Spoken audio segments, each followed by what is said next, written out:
Hai teman-teman, kembali berjumpa dengan Kanala. Di video kali ini kita mau bahas tentang 7 saham kanan yang bagus dan menarik untuk jangka panjang. Lalu juga list ini disusun berdasarkan beberapa faktor seperti kinerja perusahaan yang stabil, kemudian juga kinerja yang masih bertumbuh dan juga punya fundamental yang bagus. Nih, buat kamu yang mau belajar saham langsung bersama Kanala, bisa ikuti private mentoring saham bersama Kanala. Link pendaftarannya ada di deskripsi video ini ya. Buat kamu yang mau belajar saham bersama Kanala, bisa ikuti kursus online dari Kanala. Saat ini Kanala menyediakan beberapa kursus online seperti investasi saham A sampai Z, kemudian juga investasi dan cuan saham Amerika, dan juga ada kursus online menyusun portofolio dan banjir dividen. Nah, dengan mengikuti kursus online ini, kamu akan mendapatkan banyak materi dan juga video tutorial, serta ada kesempatan untuk tanya jawab saham langsung bersama Mimin Kanala. Untuk pendaftaran bisa cek Instagram Kanala ID atau klik link di deskripsi video ini ya. Langsung saja ini list lengkapnya. Yang pertama dan kedua ada saham INDF dan ICBP. INDF adalah Indofood Sukses Makmur, yang merupakan induk dari grup usahanya Indofood. Sedangkan ICBP adalah Indofood CBP, yang mana perusahaan ini fokus pada produk-produk konsumen bermerek. Dan dua emiten ini merupakan saham consumer yang menarik, dan kita bisa lihat kinerjanya. Di tahun 2021 untuk Indofood itu membukukan net income sampai dengan 7,64 triliun rupiah. Dan kalau kita perhatikan revenue-nya itu bahkan mendekati hampir 100 triliun, satu angka yang begitu besar. Kalau kita perhatikan balance sheet-nya Indofood, kita bisa lihat bahwa tingkat liabilitasnya cukup besar atau tingkat utangnya cukup besar ketika dibandingkan dengan ekuitas yang mereka miliki. Nah, kalau melihat kinerja terbaru di bulan Maret 2022, untuk net income yang dibukukan INDF itu sudah mencapai 2,36 triliun rupiah. Ini naik secara year on year. Untuk valuasi, saat ini saham Indofood itu price earning ratio-nya sekitar 7 kali tadi. Jadi, valuasi yang cukup murah ya. Nah, untuk Indofood CBP di tahun 2021, mereka membukukan net income sampai dengan 6,39 triliun. Ini juga masih naik kalau kita perhatikan dari beberapa tahun yang lalu.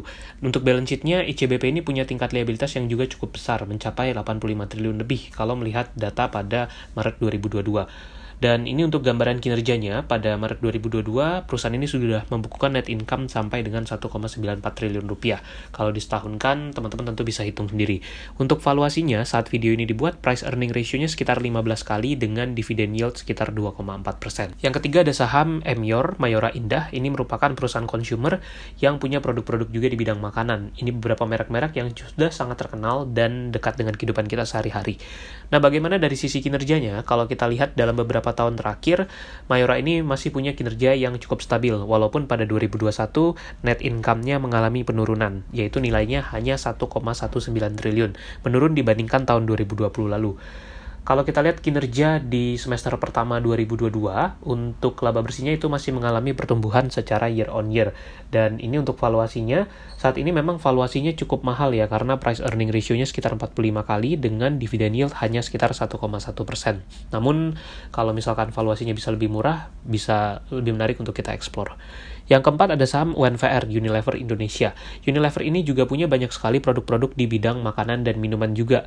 Ada kecap Bango, kemudian juga ada merek es krim, kemudian juga banyak lagi, itu banyak pilihan dari merek-mereknya Unilever Indonesia. Di tahun 2021, perusahaan ini membukukan net income sampai dengan 5,76 triliun rupiah. Memang menurun dibandingkan tahun 2020 lalu.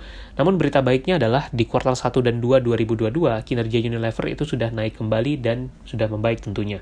Untuk valuasinya saat ini price earning ratio sekitar 28 kali dengan yield dividen di angka 3,2%. Kalau misalkan bisa dapat saham ini dengan valuasi yang jauh lebih murah, tentu akan sangat menarik. 5 dan ke-6 kita masukkan saham ULTJ, Ultra Jaya, dan CMRY atau Cimory. Untuk Ultra Jaya ini merupakan produsen dari susu yang sangat legendaris, yaitu susu Ultra.